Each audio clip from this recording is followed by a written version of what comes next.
Hi, this is Willie. Thanks again for watching another one of my beginner videos. If you are a subscriber to my channel, then you know that I like to give concise, behind-the-scenes information about models that I have purchased. Recently, I decided to get into flying quadcopters, and there was two particular models that I had in mind. One being the Blade QX, and the other one being the Hubsan X4. Well, I'm here to let you know who the winner is, and the winner is the Hubsan X4. Now, if you are a beginning pilot who is interested in learning how to fly remote control airplanes or helicopters, I can highly recommend taking the $40 to purchase this little quadcopter. It is a ton of fun and easy to fly. Or perhaps you are a seasoned pilot, and we know that pretty soon inclement weather is going to be coming on, and we're going to be bored to death. So if you want to have a little bit of fun while we're waiting for the weather to get better, this is also a neat little aircraft that you can buy and fly indoors. So what I would like to do now is to take a couple of minutes and show you what I like about this little quadcopter, and if you are a beginning person, also give you some information to help you fly it a little bit better and get your money's worth. So let's take a look at the Hubsan X4.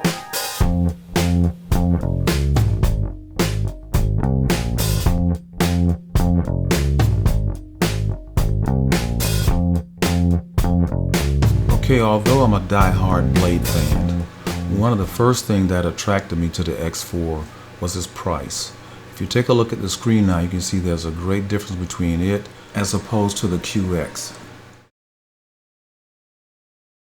One of the first surprises I got with the X4 is that it has a little bit of weight to it, which makes it a great indoor as well as outdoor quadcopter. Another factor that made me decide on the X4 is the battery capacity. The one that comes with the Nano QX has 150 capacity. However, the X4 starts off with 240 capacity, but you can upgrade it to 380. Another nice feature about the X4 is that it has navigational lights. Red is the back and blue is the front, and they're very visible at night too. Okay, now that we've taken a close-up look at the X4, let's review the instruction manual. It's a little conflicting, but I'll simplify it by showing you the most important features of the quadcopter.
now that we've taken a look at the instruction manual, let's take a look at some of the items that you need in order to operate the Hubsan X4.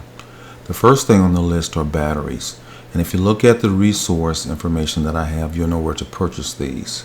After you've purchased your batteries, there's a couple of things you want to do. The first thing is you should label each and every one of your batteries so there's no mix-up as to which one you've recently flown on. In addition to labeling the batteries, I also like to epoxy the leads. That way there's no chance of them accidentally being pulled out when connecting or disconnecting the batteries.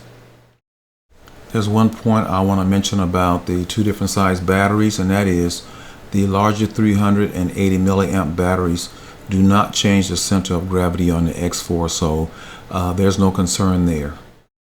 One of the neat features about the X4 is that when the batteries do come to running down, the lights will flash, and that will give you a warning that it's time to land the X4. Before I conclude my discussion on batteries, I want to also suggest that you invest in a 5X cable charger, the one that you see on the screen. Now, you do get a charging cable with the X4, but it can only charge one battery at a time, whereas with the cable you can charge 5. The average charging time will be about 54 minutes. To finalize this portion of the video, if you don't understand LiPo batteries, just send me an email and I'll send you a document that will help you understand everything you need to know about LiPo batteries.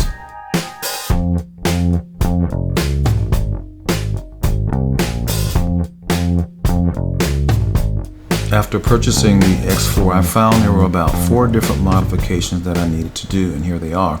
The first one is you need to add a retrieving tape to the end of the battery so that you can actually put it in and remove it from the bottom of the quadcopter. And I use this aluminum tape, which I think is great. I use it pretty much for everything.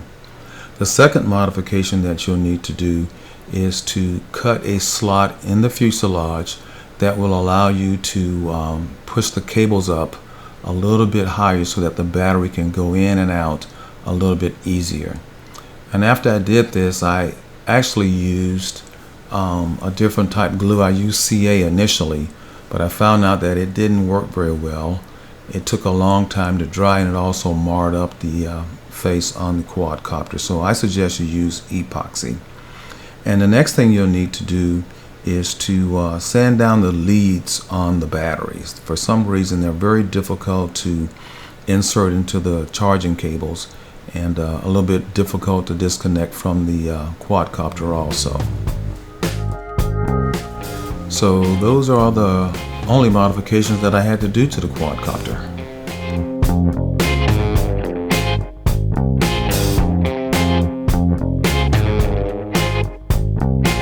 Okay, the good news is basically there are no repairs to expect. However, I do caution you to always inspect the quad after a heavy crash. 1, to see if the blades are not coming off, and 2, and that one of the arms on the X4 has not separated. The X4 has a unique feature in the fact that its legs have little tiny spaces between them to help to sustain the impact of a severe crash.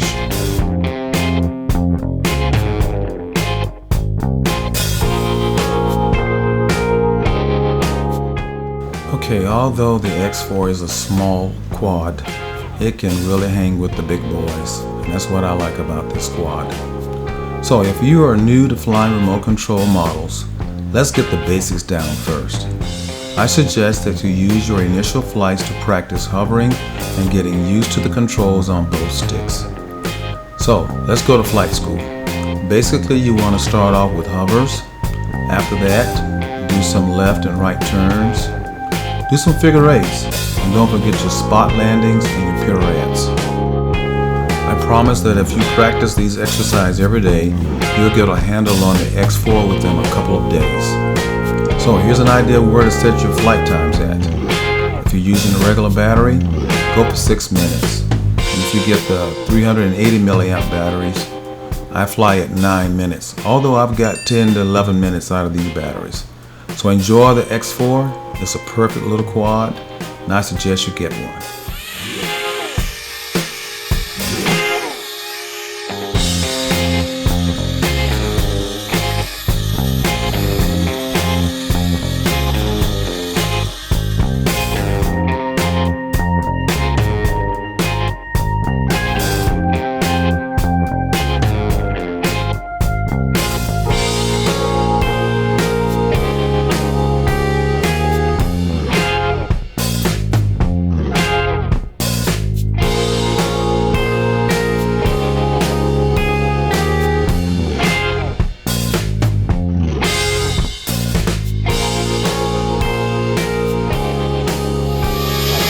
video.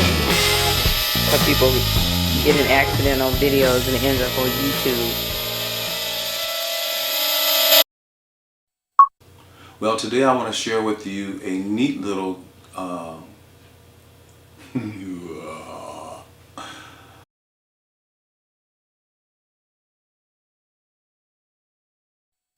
well, today I would like to share with you a recent purchase. Oh gosh. Because I was going to purchase either this particular model or of course the Blade NQX. Wrong.